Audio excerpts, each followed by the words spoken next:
Hi guys, it's Tristan here. So we're going to be doing a video about fever in children under 4 weeks of age. And this one's quite simple because pretty much all the guidelines agree on this.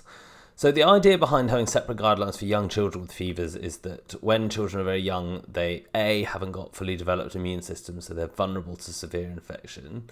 B, they have less physiological reserves, so they're increasingly vulnerable because of that too. And then C, they haven't been fully vaccinated yet, so often are more at risk of some severe illnesses that you'll later be immune to after you've been fully vaccinated.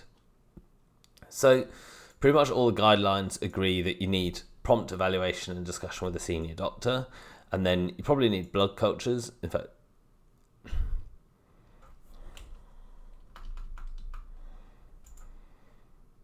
so all the guidelines agree that you need prompt evaluation of any young child under the age of 4 weeks with a fever, and they also need blood cultures. They need a set of other blood tests, which usually includes a full blood count, urea and creatinine, and then a CRP, and then usually a VBG to get a lactate as well.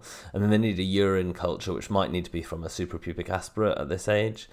And then they need a lumbar puncture pretty much universally. They might need a chest x-ray, but most guidelines will say they only need that if they have respiratory signs. And then they usually need empirical antibiotics, and you have to go with your local protocol for that, but that's usually something like cefepime or something that will cover for meningococcal sepsis.